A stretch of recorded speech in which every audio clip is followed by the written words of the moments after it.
Bienvenidos y bienvenidas a Lecturas que Inspiran. La lectura de hoy está patrocinada por el Instituto El Despertar. Y hoy la lectura es sobre el libro de Conocer a Dios, el viaje hacia el misterio de los misterios, de Deepak Chopra. Vamos a empezar leyendo un poco la contraportada que dice así: Dios es nuestro más elevado instinto de conocernos a nosotros mismos. Deepak Chopra. Y el Dalai Lama dice: en esta obra, Deepak Chopra alcanza su máxima expresión, una perfecta mezcla entre filosofía y ciencia aplicada al más importante de todos los temas. Este libro constituye una espectacular y perdurable contribución a la búsqueda de Dios. Felicito al Dr. Chopra por este libro maravilloso, que está al alcance de muchísimos lectores y que toca el tema de la espiritualidad con una visión científica. Estoy totalmente de acuerdo con él en que si queremos cambiar el mundo, hemos de empezar por cambiarnos a nosotros mismos. Este es el mensaje que yo siempre he transmitido, Dalai Lama. Y bueno, vamos a empezar con la lectura. La dinámica va a ser muy sencilla. Yo iré leyendo y si en algún momento me apetece hacer algún comentario, pues lo haré.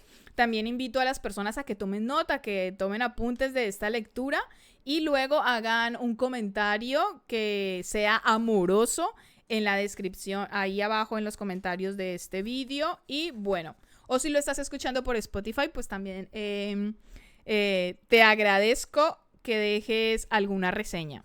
Ahora, capítulo 1, un Dios real y útil. Dios ha conseguido realizar la sorprendente proeza de ser adorado, pero invisible al mismo tiempo.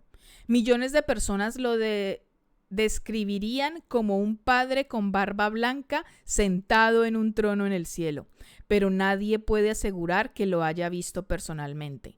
Aunque no parece posible ofrecer un solo hecho sobre el Todopoderoso que pudiera sostener ante un tribunal, una gran mayoría de personas cree en Dios. Para ser más exactos, un 96% según algunas encuestas. Esto revela el gran vacío existente entre fe y lo que llamamos la realidad diaria. Necesitamos llenar este vacío. ¿De qué modo serían los hechos si los tuviéramos? Serían así: todo aquello que experimentamos como realidad material nace en un reino invisible más allá del espacio y del tiempo, un reino consistente en energía e información, según nos ha sido revelado por la ciencia. Esta fuente invisible de todo lo que existe no es un espacio vacío, sino que es el mismo útero de la creación. Hay algo que organiza y que crea esta energía. Convierte al caos de sopa cuántica en estrellas, galaxias, selvas tropicales, seres humanos y nuestros propios pensamientos, emociones, memorias y deseos. En las páginas siguientes veremos que no solo es posible conocer esta fuente de existencia a un nivel abstracto, sino que además podemos llegar a intimar con ella. Cuando esto sucede, nuestros horizontes se abren y nuevas realidades. Tendremos la experiencia de Dios. Después de siglos de conocer a Dios a través de la fe, estamos preparados para entender la inteligencia divina directamente.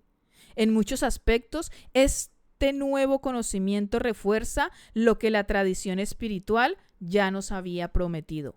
Dios es invisible y además hace milagros. En el origen de todo impulso de amor, la belleza y la verdad son hijos de este Dios. Si no conocemos la fuente infinita de energía y creativa, las miserias de la vida se hacen realidad.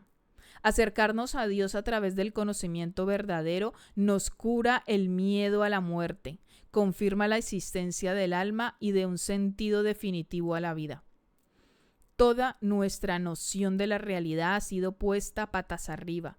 Dios, en lugar de ser una inmensa proyección imaginaria, ha resultado ser la única cosa real y todo el universo a pesar de su inmensidad y de su solidez. Es una proyección de la naturaleza de Dios. Estos sorprendentes acontecimientos que llamamos milagros nos dan las claves de su inefable inteligencia. Consideremos la siguiente historia. En 1924, un viejo campesino francés caminaba hacia su casa, apenas veía debido a que perdió uno de los ojos en la Primera Guerra Mundial y tenía el otro gravemente dañado por el gas mostaza de las trincheras. La puesta de sol era muy brillante y ello le impedía ver a los dos jóvenes en bicicleta que habían doblado la esquina y se dirigían hacia él. En el momento del impacto aparece un ángel que toma por las dos ruedas la bicicleta que va delante. La levanta un par de metros del suelo y las deposita sin daño alguno sobre el césped al lado de la carretera. La segunda bicicleta se detiene y los jóvenes se emocionan enormemente. ¡Son dos! Grita uno de ellos refiriéndose al hecho de que en lugar del anciano solo hay dos figuras en la carretera. Todo el pueblo se aturde tremendamente y más tarde dijeron que los dos jóvenes estaban borrachos y que inventaron esta fantástica historia. Por lo que al anciano se refiere, cuando se le preguntó sobre el hecho, dijo que no entendía la pregunta. ¿Podemos nosotros llegar a tener una respuesta? Sucede que el anciano era un sacerdote, el padre Jean Lamy, y que la aparición del ángel ha llegado hasta nosotros a través de su propio testimonio antes de su muerte. A Lamy, persona piadosa y muy querida, se le atribuyen muchos casos en los que Dios envió ángeles u otras formas de ayuda divina. Aunque no era muy amigo de hablar de ello, su actitud era real y modesta. Debido a la vocación religiosa de Lamy, es fácil rechazar este incidente como una historia para devotos. Los escépticos no se conmoverían. Por mi parte, estoy sencillamente fascinado por si pudo haber ocurrido, por si podemos abrir la puerta y permitir que entren en nuestra realidad ángeles para ayudarnos, junto con milagros, visiones, profecías y finalmente el gran desconocido, Dios mismo. Déjame en los comentarios si crees en Dios y cuál es tu creencia relacionado con Dios. Amaré leerlo. Seguimos con la lectura. Todos sabemos que una persona puede aprender de la vida sin religión. Si yo escogiera a 100 recién nacidos y filmara cada momento de sus vidas desde el principio hasta el fin, no sería posible predecir que aquellos que creen en Dios serán más felices, más sabios o que tendrán más éxito que los no creyentes. Es más, la cámara no puede grabar lo que queda por debajo de la superficie. Alguien que ha tenido la experiencia de Dios podría ver el mundo con júbilo y alegría. ¿Es real esta experiencia?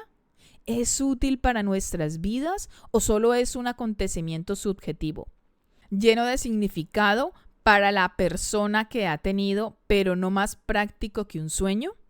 Al principio de cualquier búsqueda de Dios hay un hecho escueto, y es que no deja huellas en el mundo material. Desde el principio de la religión en Occidente fue obvio que Dios tiene algún tipo de presencia, conocida en hebreo como Shekinah. Algunas veces esta palabra se traduce sencillamente como una luz o radiación. La Shekinah formaba el halo alrededor de los ángeles y la alegría luminosa en la cara de los santos. Se le atribuía el género femenino, aunque Dios, tal y como lo interpreta la tradición judio-cristiana, es masculino.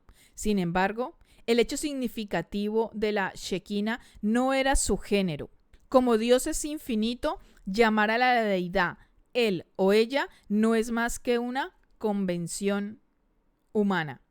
Era mucho más importante la noción de si Dios tiene una presencia, lo que significa que puede ser percibido, puede ser conocido.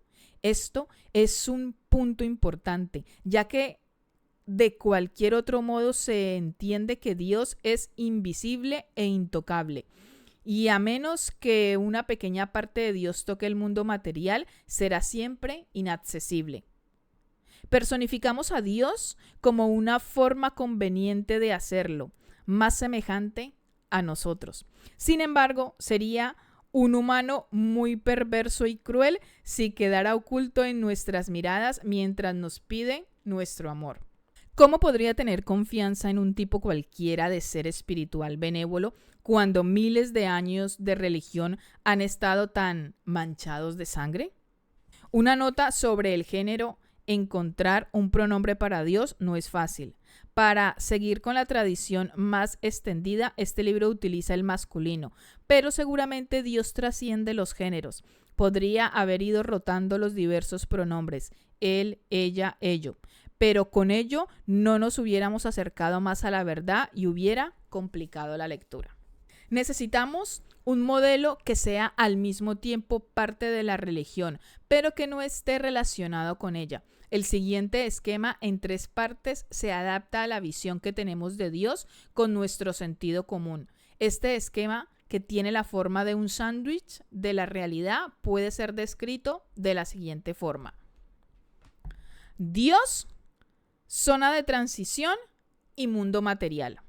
Las cara superior e inferior de la descripción no son nuevas y colocan a Dios por encima del mundo material y fuera de él.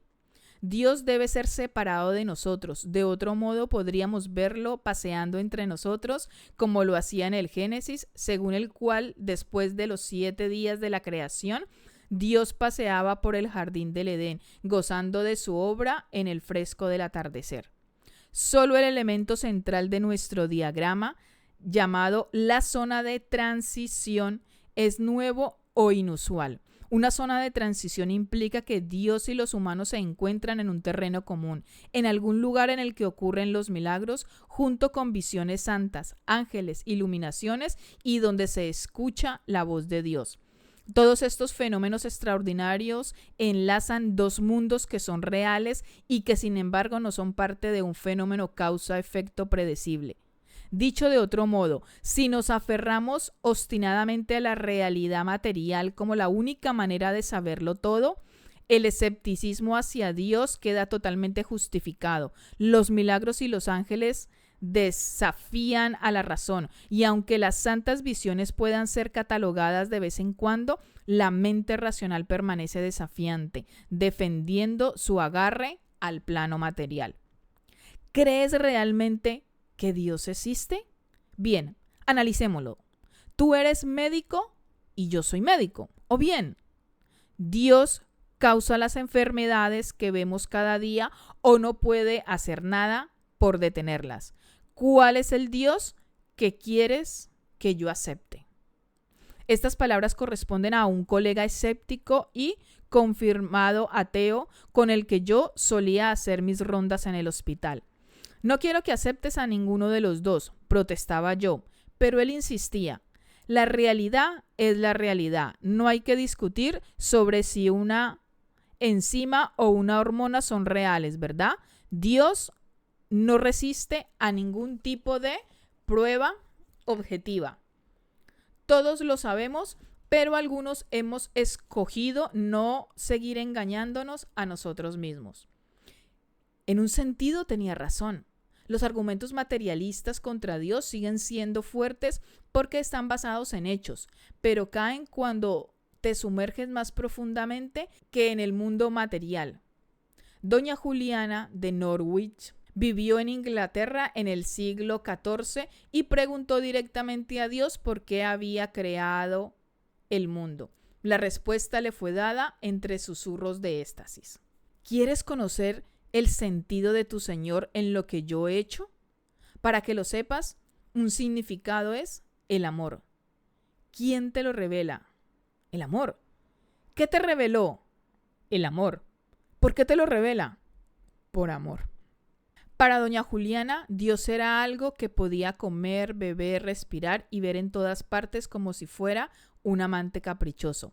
Sin embargo, como la divinidad era su amante, fue elevada a alturas cósmicas, en las que el universo era una cosita de la medida de una avellana puesta en la palma de la mano. Cuando los santos se vuelven casi locos con sus raptos, encontramos sus expresiones desconcertantes y sin embargo muy comprensibles. Aunque todos nos hemos acostumbrado a la ausencia de lo sagrado, nos damos cuenta de que los viajes a la zona de transición, aquella que es más cercana a Dios, continúan sucediendo. Experimentar a Dios es como volar. Parece que estoy andando sobre el suelo con tanto equilibrio que nada puede moverme del camino. Es como estar en el ojo del huracán. Veo sin juicio u opinión. Observo simplemente cómo va ocurriendo todo dentro y fuera de mi conciencia como si fueran nubes. Aquí me permito aclarar algo. Justamente la semana pasada escuché a dos personas, una muy cercana, la otra sencillamente un conocido, donde es muy gracioso cómo las dos personas me manifestaban que ellos sentían a Dios cuando meditaban o cuando respiraban. Y creo que esto nos sucede a muchísimas personas. Por ejemplo, una de las formas en las que yo siento y experimento a Dios es cuando estoy en mi meditación activa, que mi meditación activa es mucho cuando escribo y cuando doy paseos. Y literalmente siento una inspiración, que yo ya le digo que es una inspiración divina.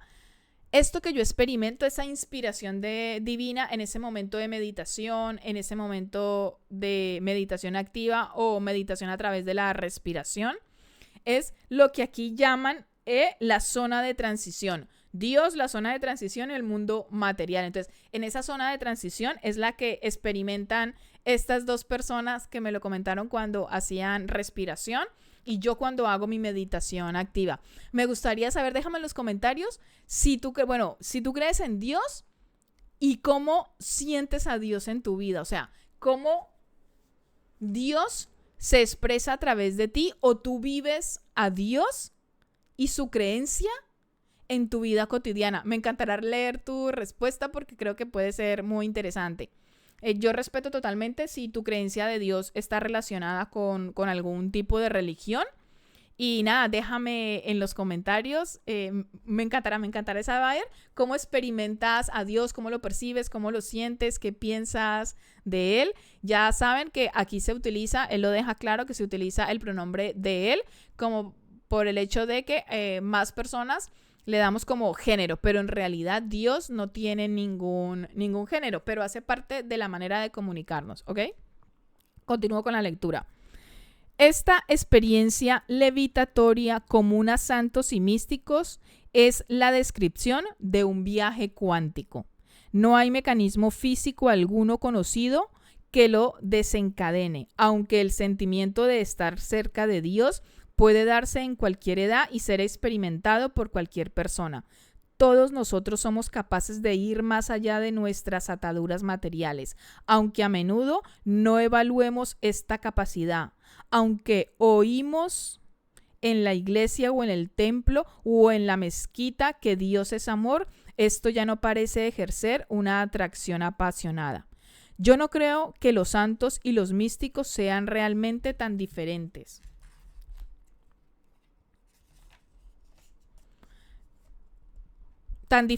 De otros seres humanos. Si miramos nuestro sándwich de la realidad, ¿cuál es el sándwich? El que él explicaba ahora. Vuelvo y lo repito, es Dios, zona de transición y mundo material, ¿ok? Dios en una parte, en el medio zona de transición y abajo tenemos el mundo material.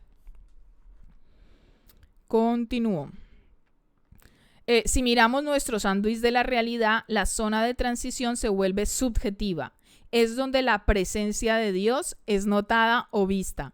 Cualquier cosa que sea subjetiva debe involucrar al cerebro, porque tiene que haber millones de neuronas actuando juntas de tener una experiencia. Juntas antes de tener una experiencia. Actualmente nuestra búsqueda se ha ido estrechando hasta el punto de ser esperanzadora. La presencia de Dios, su luz, se hace real si podemos traducirla a una respuesta del cerebro que yo llamaré la respuesta de Dios. Incluso podemos ser más concretos. Las visiones santas y las revelaciones, no suceden al azar, sino que ocurren en 7 sucesos determinados dentro del cerebro. Estas respuestas son mucho más básicas que nuestras creencias, pero se transforman en creencias, forman un puente desde nuestro mundo hasta un terreno invisible donde se disuelve la materia y emerge el espíritu. A continuación, vamos a decir cuáles son. Entonces, primera, respuesta, luchar o huir. Es la respuesta que nos permite sobrevivir ante el peligro. Esta respuesta está ligada a Dios, que desea protegernos. Es como un padre que procura por la seguridad de un hijo pequeño. Nos volcamos en este Dios porque necesitamos sobrevivir. Segundo, respuesta reactiva. Es la creación del cerebro de una identidad personal, más allá de la mera supervivencia. Cada uno de nosotros sigue las propias necesidades de yo, mi, mío. Lo hacemos instintivamente y de esta respuesta emerge un nuevo Dios que tiene fuerza y poder, leyes y normas. Nos volcamos en este Dios porque necesitamos conseguir, alcanzar y competir. Número 3. Respuesta de la conciencia en reposo. El cerebro puede estar activo o en descanso, y esta es la respuesta que da cuando desea paz. Cada una de las partes del cerebro alteran descanso y actividad, el equivalente divino a un Dios que necesita tener la sensación de que el mundo exterior no va a tragarnos en un infinito de desorden. Cuarto, respuesta intuitiva. El cerebro busca información desde fuera y desde dentro. El conocimiento exterior es objetivo, pero el interior es intuitivo. Nadie pregunta a un experto antes de decir yo soy feliz o estoy enamorado, sino que confiamos en nuestra capacidad de conocernos a nosotros mismos de dentro hacia afuera. El Dios que corresponde a esta respuesta es comprensivo e indulgente. Lo necesitamos para validar que nuestro mundo interior es Dios. Quinto, respuesta creativa. El cerebro humano puede inventar cosas nuevas y descubrir nuevos hechos. Aparentemente, esta capacidad creativa no viene de ninguna parte, sino que lo desconocido da simplemente nacimiento a un nuevo pensamiento. A esto lo llamamos inspiración, y su espejo es un creador que hizo todo el mundo de la nada. Nos volvemos él por nuestra admiración por la belleza y la complejidad formal de la naturaleza. Sexto, respuesta visionaria. El cerebro puede contactar directamente con la luz, una forma de conciencia pura que se siente dichosa y bendecida. Este contacto puede ser desconcertante porque no tiene raíces en el mundo material.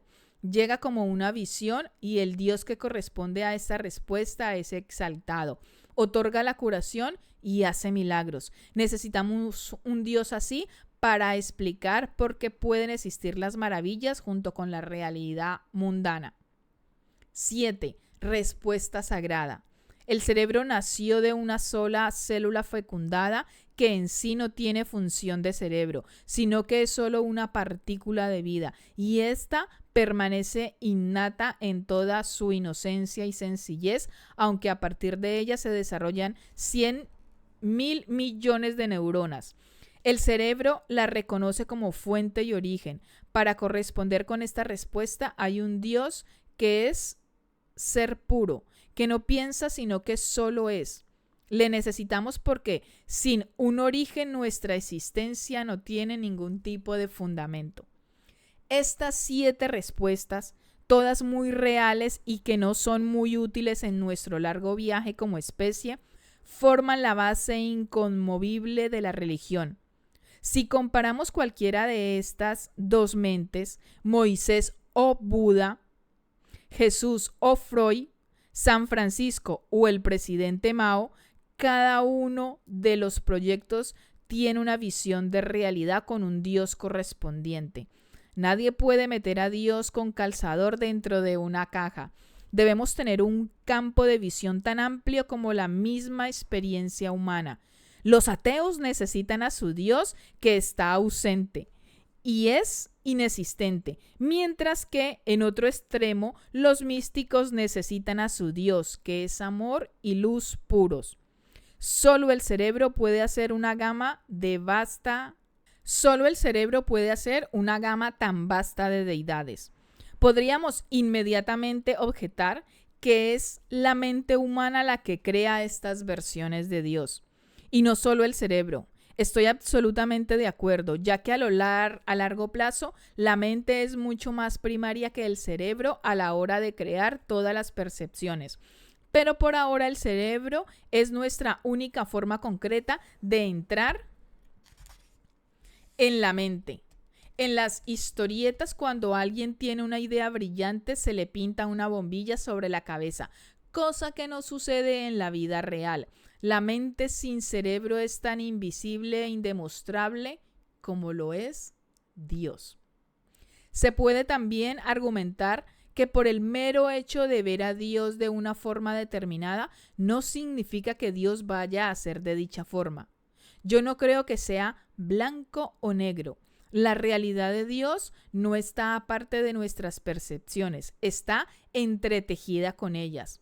Una madre puede ver a su recién nacido como una persona maravillosa y respetable, y a través de su percepción este niño crecerá para volverse una persona maravillosa y respetable, lo cual es uno de los misterios del amor. Entre padres e hijos existe un sutil intercambio de concepciones mutuas al más profundo nivel. De la misma forma, Dios parece crecer directamente a partir de nuestros valores interiores más profundos y existe un intercambio de concesiones mutuas por debajo del nivel de la mera creencia. Si quitamos todas las capas de una cebolla, en el centro encontraremos el vacío. Pero si quitamos todas las capas de un ser humano, en el centro encontraremos la semilla de Dios. Yo creo que Dios tiene que conocerse mirando al espejo. Si te ves temeroso, resistiendo y con dificultades para sobrevivir, tu Dios es el de luchar o huir. Si te sientes con poder y capaz de conseguir objetivos, tu Dios es el de la respuesta reactiva. Si te ves centrado y calmado, tu Dios es el de la conciencia en reposo.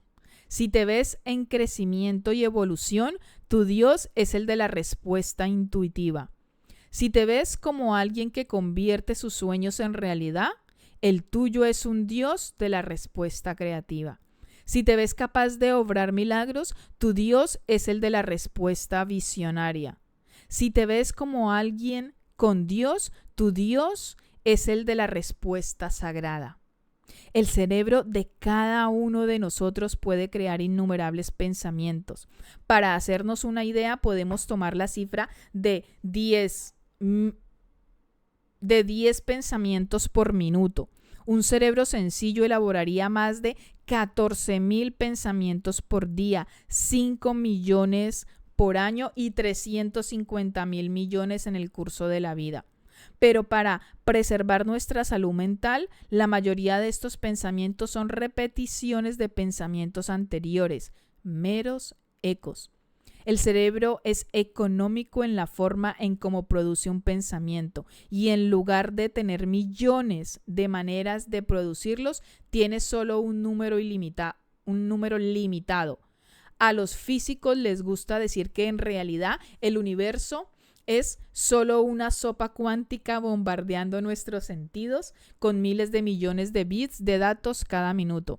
Este caótico remolino debe ser también organizado en una cifra manejable, por lo que el cerebro con sus 7 respuestas básicas da algo más que salud mental y entendimiento.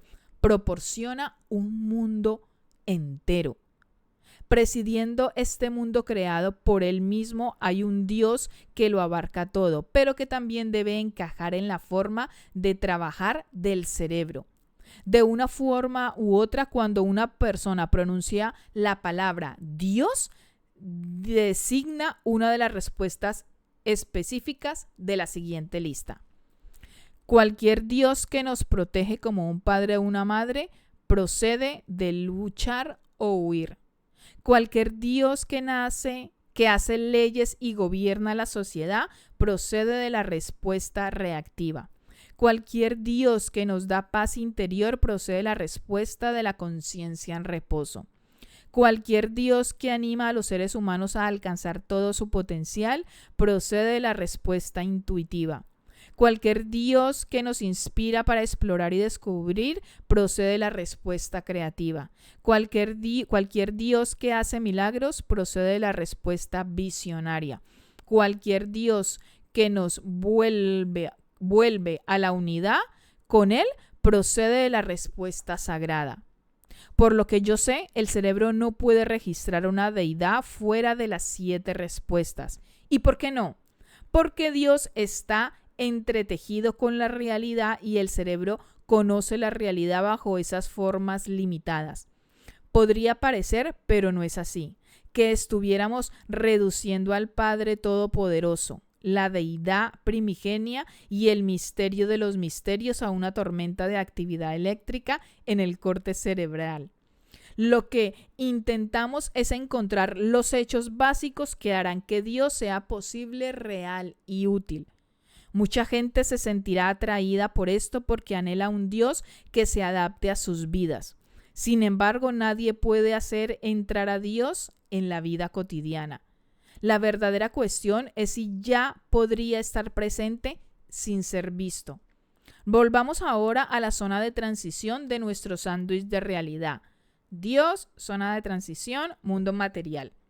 A menos que ahí queramos tener una visión, la presencia de Dios es demasiado fantasmagórica como para confiar en ella. ¿Está el cerebro preparado para un viaje así? De ningún modo. Una amiga mía, que es una buena cantante, conoció muy bien a John Lennon. Una noche, no hace mucho, tuvo un sueño con él que le vio y él le enseñaba una imagen del pasado que los dos estaban juntos. Se despertó y decidió escribir una canción nueva y muy íntima basada en el sueño. Sin embargo, con la luz del día empezó a tener dudas. Yo llegué a Londres para visitarla y me habló de su indecisión. Después de todo, no es más que un sueño, ¿verdad? Dijo, quizás estoy exagerándolo tontamente. En aquel momento su hijo de 3 años entró corriendo en la habitación y se dejó caer en un sillón del rincón. Casualmente se sentó sobre el mando a distancia del televisor, con lo que éste se puso a marchar rápidamente. En la pantalla vimos con sorpresa un programa nostálgico en el que se podía ver a John Lennon con mi amiga sonriendo a la cámara, justo la misma imagen que ella había visto en el sueño. Mi amiga rompió a llorar porque ya tenía la respuesta. Le escribiría la canción a John Lennon. Creo que esta interacción tuvo lugar en la zona de transición. Un mensaje llegó de un lugar más profundo de lo que nosotros normalmente llegamos.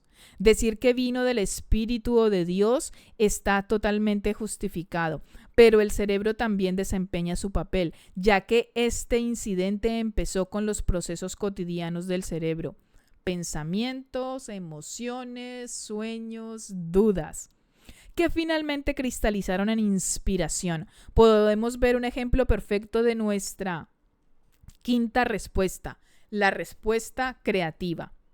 ¿Podemos de verdad satisfacer las demandas de objetividad cuando se trata de Dios?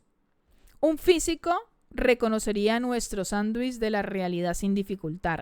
El mundo material se ha disuelto ya hace tiempo para los grandes pensadores cuánticos. Después de que Einstein convirtió el tiempo y el espacio en cosas fluidas que se funden la una con la otra, la tradición universal no podía sostenerse. En el sándwich, la de realidad de la física, hay también 3 niveles. Realidad material, el mundo de los objetos y los hechos. Realidad cuántica, una zona de transición donde la energía se vuelve materia. Realidad virtual, un lugar más allá del tiempo y el espacio, el origen del universo. Ahora nos metemos en un problema semántico, ya que la expresión realidad virtual ya no se usa del modo en que los físicos la entendieran.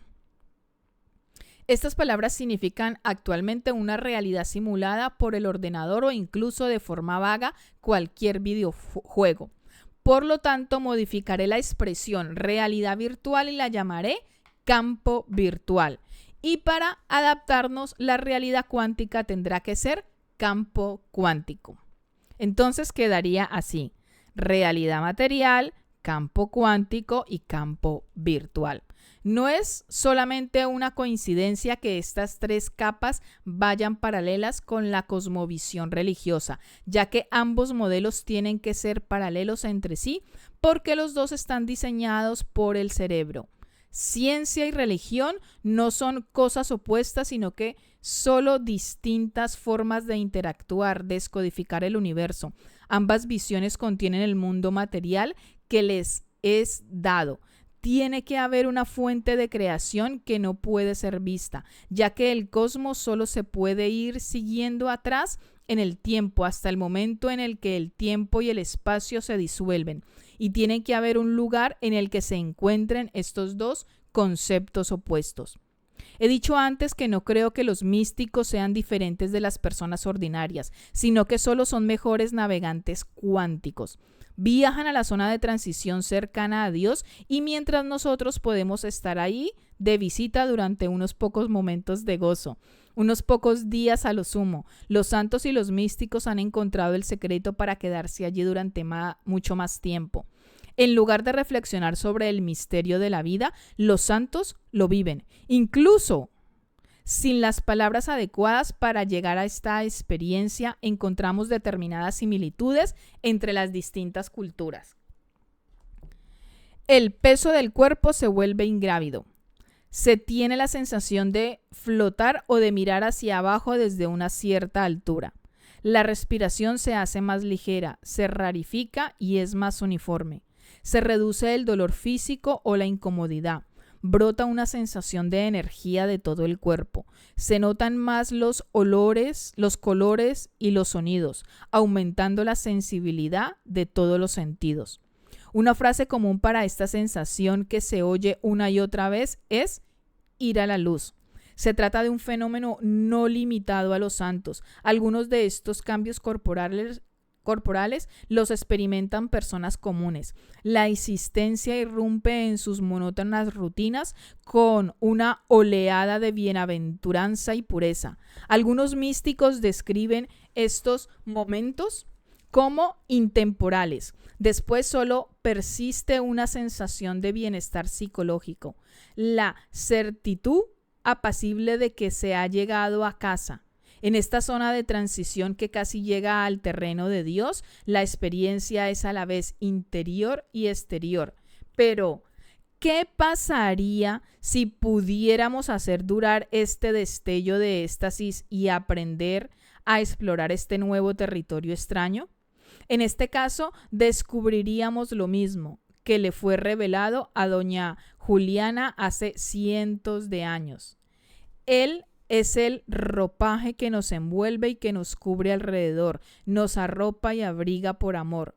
Sigue en esto y sabrás más de lo mismo, sin fin.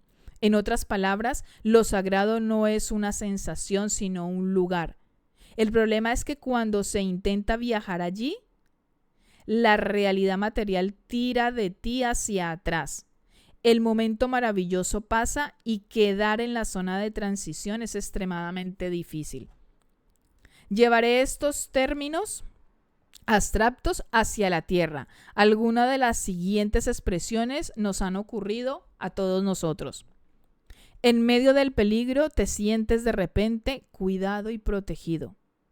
Temes profundamente una crisis en tu vida personal, pero cuando llega experimentas una calma repentina. Un extraño te hace sentir un súbito arrebato de amor. Un niño o un jovencito te mira a los ojos y por un instante crees que una vieja alma te está mirando. En presencia de la muerte sientes un batir de alas. Miras al cielo y tienes un sentimiento de espacio infinito. La contemplación momentánea de la belleza te hace olvidar por un instante quién eres. Siempre que se tienen experiencias de este tipo, el cerebro ha respondido de una forma inusual. Ha respondido a Dios. Los secretos más celosamente guardados de Dios están ocultos dentro del cráneo humano. Éxtasis, amor eterno, gracia y misterio.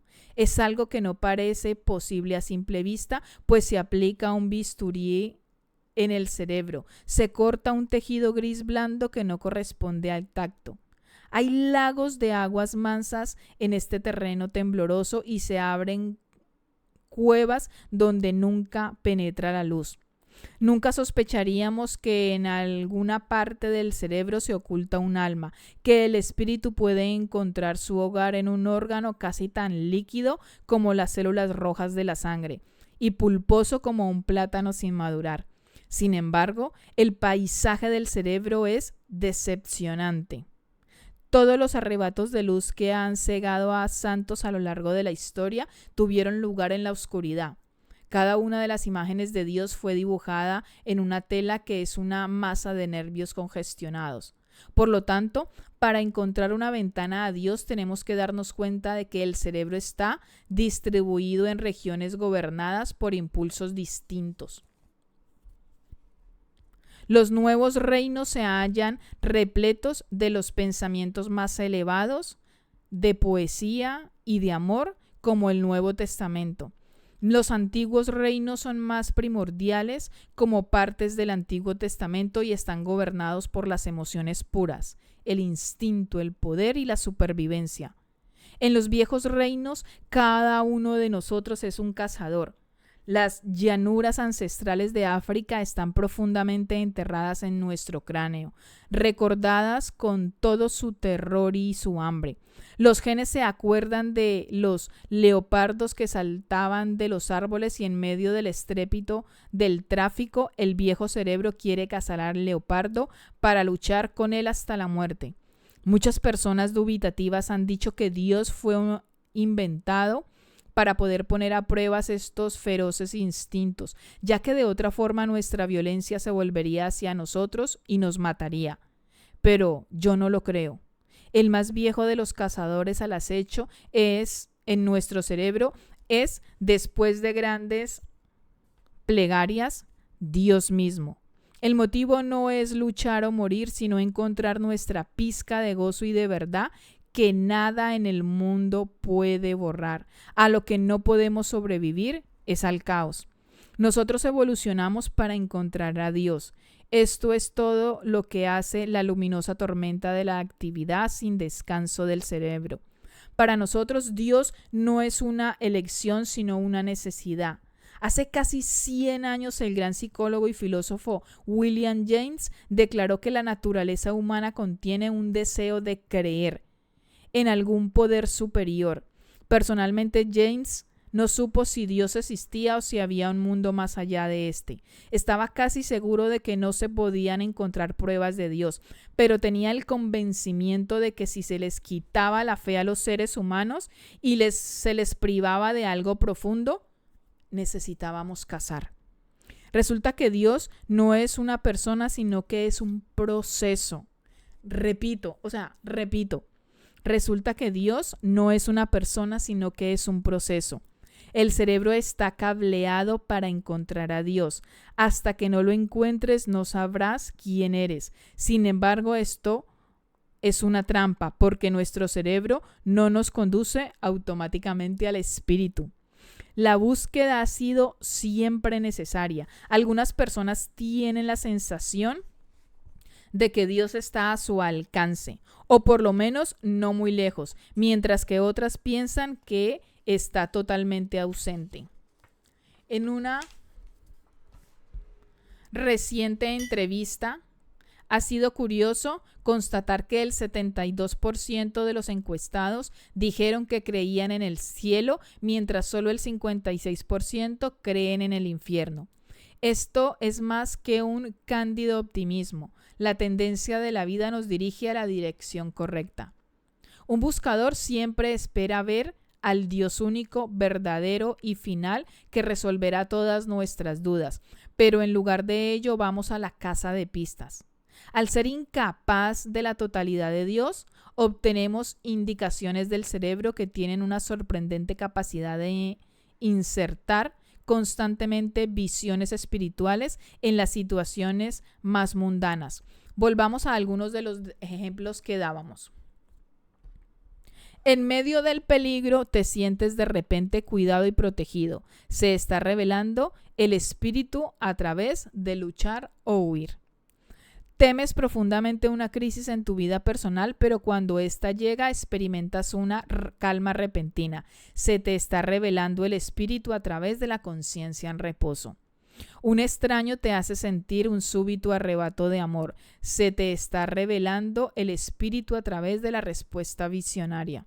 Un niño o un jovencito te mira a los ojos y por un instante crees que una vieja alma te está mirando. Se te está revelando el espíritu a través de la intuición. Miras al cielo y tienes un sentimiento de espacio infinito. Se te está revelando el espíritu a través de la unidad. En la vida moderna, típico creer que la naturaleza está dispuesta de modo aleatorio y caótico, cosa que dista mucho de ser cierta. La vida parece sin sentido cuando se han agotado las viejas respuestas, las viejas realidades y la vieja versión de Dios. Para hacer volver a Dios tenemos que seguir nuevas y extrañas respuestas. Nos lleven a donde nos lleven, como un profesor espiritual apuntó sabiamente. El mundo material es infinito, pero es un infinito aburrido. El infinito realmente interesante está detrás. Wow, hasta aquí voy a dejar la lectura de hoy. Voy a continuar. La próxima lectura va a ser de otro libro, pero no lo vamos a dejar ahí en pausa, ¿ok? Es fascinante cómo nos aterriza literalmente a un nivel, algo muy complejo, a un nivel un poco más racional, más entendible para nuestra mente analítica. Si te ha gustado esta lectura, déjame un comentario. Si quieres que siga leyendo más sobre este libro, déjame un comentario. Que tengas un feliz instante presente. Muchísimas gracias al Instituto El Despertar por patrocinar la lectura del día. Si quieres conocer la Escuela de Amor Propio, en la descripción puedes conocer todo lo que realizo allí. Puedes apuntarte a los retos o sencillamente puedes unirte al canal de Lecturas que Inspiran o al grupo de WhatsApp de la Escuela de Amor Propio. Hasta una próxima lectura. Hola, mi nombre es María Dolores Rojas y quiero invitarte al curso gratuito El Desarrollo Interior, que es de Avance para Amar. No es un curso cualquiera, es un curso de iniciación hacia la conquista de saber cómo comprender que todos nosotros somos los que amamos, indispensablemente a favor de la humanidad, la gran humanidad que pertenece a todos. En cualquier lugar que estemos, en cualquier momento que nos encontremos, es indispensable que nosotros aprendamos a comunicar lo que somos. Este gran avance que es de sentir que todos nosotros somos los que nos enfrentamos a la vida para encontrar cómo definir que soy un ser que aprende a persificar su comprender para aportar a la humanidad un nuevo saber que es de conquistar cómo sentir que todos somos iguales, los mismos, los que comprendemos cómo sentir a Dios. Ese ser que es de nosotros mismos, que es de comprender que somos nosotros los que actuamos en su nombre, en el poder de decir, soy el que siente a Dios, soy el que siente a mi ser, para sentir que soy el ser que comprende, que soy el que ama. Es por eso este curso, para que comprendas en todos la insinuación de ser, en todos nosotros los que sepamos convertir nuestro ser en un proceso de definir, yo soy el que ama a mi ser, que comprende a todos, y que soy en él el que es. No puedes comprender esto que te estoy diciendo si no haces por atender a tu ser y sentir que tú eres un ser importante y sabio en ti mismo, que eres el que procede a definir: yo soy un ser que comprende mi ser y que soy un ser que ama y que comprende a todos por igual. No puedes definir esta acción si no haces por comprender en ti que tú eres un ser de tal importancia que no puedes ni comprender. Por eso, ahora no sabes por qué decir que no comprendes. Y si eres el que sabe definir que no comprendes. Pero comprenderás en cuanto aprendas las cualidades que son del alma, las cualidades álmicas que pronuncian: yo sé definir mi comportamiento en un bien, que es de sentir que amo, y que soy el que dice que yo sé cómo ser para definir: yo soy un ser de bien, yo soy un ser que ama, yo soy un ser importante que accede a comprender la importancia de todos en mí. Para sentir al ser, solo de decir que soy importante en mí y sentir mi propiedad de ser, para decir: yo soy un ser que hace el bien, yo soy un ser que ama, soy un ser que dice: yo soy un ser que importa a todos. Y todos en propiedad deciden decir lo mismo. Ahora comprende que el curso no es para ti, sino accedes a decir: yo soy un ser que hace por adjudicar en mí mi placer de decir: yo soy un ser que aprende a amar. Por eso es este curso, que aprende a valorar tu insinuación de que eres un ser que importa a todos y que soy el que dice que yo puedo comprender a mí mismo para sentir que aprecio en mí a mi ser, que es de todos igual en sí mismo. En el cartel que adjunto te dejo los datos.